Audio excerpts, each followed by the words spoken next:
Yun, welcome back to my YouTube channel guys. In this video, gawa tayo ng box para sa ating project na D900. So, ito na guys, gawa natin ng box para ano natin ang kaniyang tunog at tingnan natin sa kaniyang microphone. So, ang gagamitin pala natin na speaker is itong video na to. Is sample lang to na ginawa natin video na pakinggan natin na malakas siya, pero ang match na speaker na gagamitin para sa D900 is yung D10. So dumating na ang mga speaker na in-order natin, dalawang woofer na D8 at saka isang D10 na lang siya, woofer pa rin, kasi ang in-order natin na sa woofer hindi dumating. So itestin natin sa woofer kasi maganda naman yung woofer. So itesting natin guys. So gawa natin ng box. So mayroon ako na cutting doon sa baba. So ipakita ko sa inyo ang mga sukat at sana panoorin nyo guys hanggang dulo. Shoutout kanyang lahat sa mga solid natin mga subscriber, at sa mga bago pa lang dito sa channel na to, please subscribe and paki-hit sa notification bell para ma-update kayo sa mga bago nating video. Ito na siya guys. Pakita ko sa inyo ang na-cutting ko na ang mga plywood. So tara, let's go.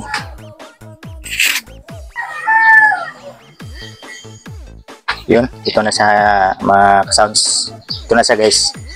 So ipakita ko sa inyo ang sukat niya. Ang ginamit na plywood, ang kapal nito is lang to mga guys. Mayroon tayong 3/4 dito pero masyadong makapal. So ito ang ginagamit natin. Ito na siya. Ang kapal nito is 10mm. 10mm na siya. Ang ito medyo mga maliit dito sa pagcutting is ito ay para sa divider at saka singawan niya. At ito yung dalawa is sa sa chamber, at ito para sa ibabaw at saka ilalim sa takip niya. At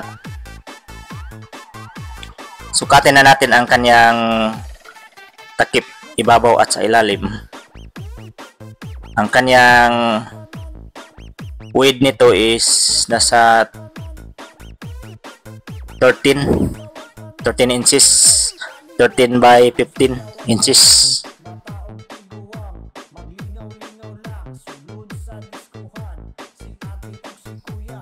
At itong para sa divider, sukatin na natin.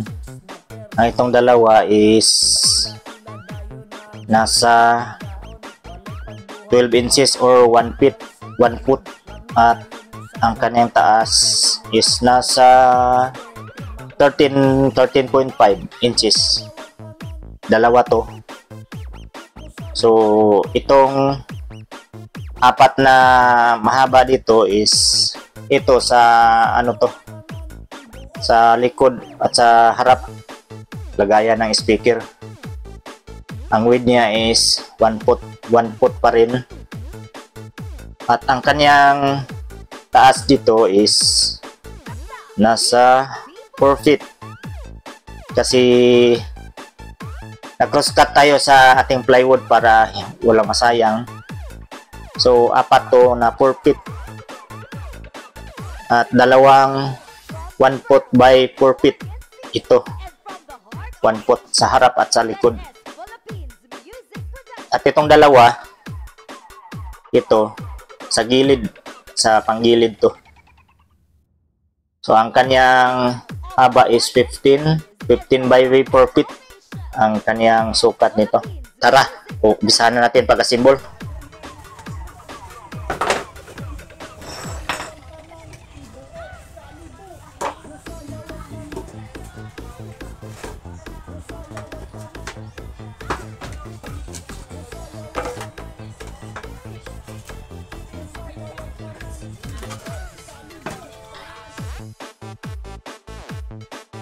At sa mga bago pa lang dito sa channel na to, please like, comment, and subscribe.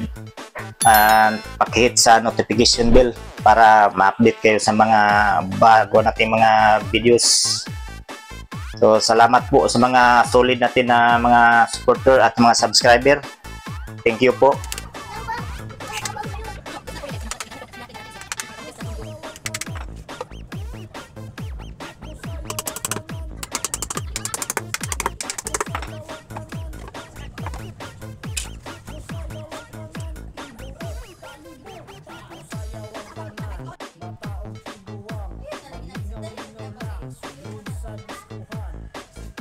Ang itong hinawakan natin is para to sa kanyang sa subwoofer. Ito ang L14.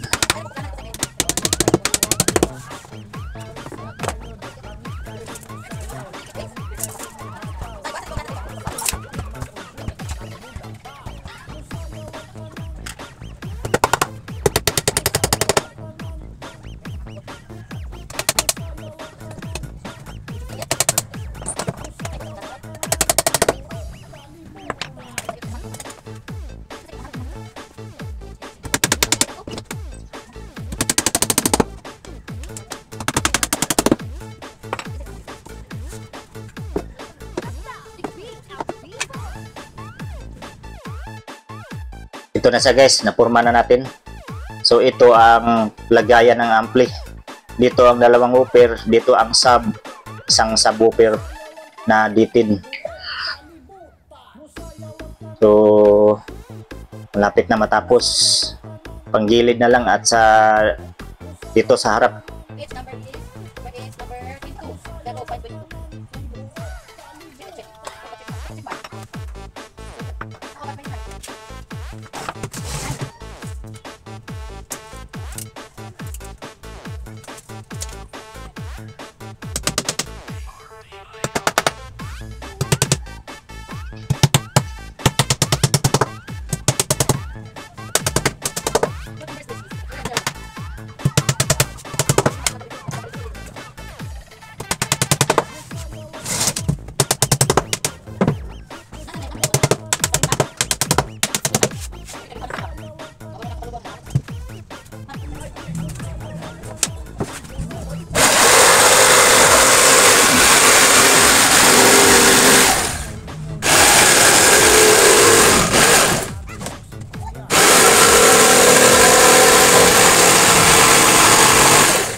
Yun no, tapos na natin pagbutas ang lagayan ng mga speaker. So malapit-lapit na.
Yun, tapos na ang ginawa nating tower box.